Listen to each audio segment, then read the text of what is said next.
Почитувани, се наоѓаме на местото на злосторството против граѓаните на Скопје, кеот на реката Вардар, некогашно култно место на Скопје.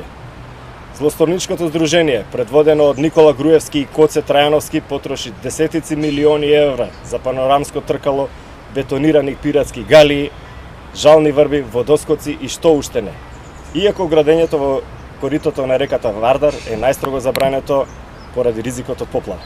За да се задоволат криминалните апетити на Никола Груевски, Коце Трајановски потроши милиони евра пари на граѓаните за градби во Вардар со кои што се нарушува безбедноста на граѓаните и екосистемот во реката.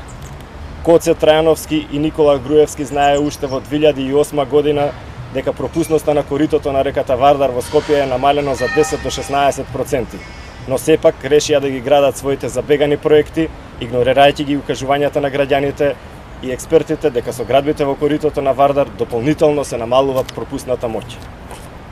Почитувани, наместо да вложува во инфраструктура за заштита од поплави и поројни текови, Трајановски и Груевски ги трошеа нашите пари за панорамско тркало, карусели, лавови и скапи споменици, милионски огради, галии, жални врби, плажи покрај партискиот музеј и скапи палми кои овенаа заедно со нивната природа.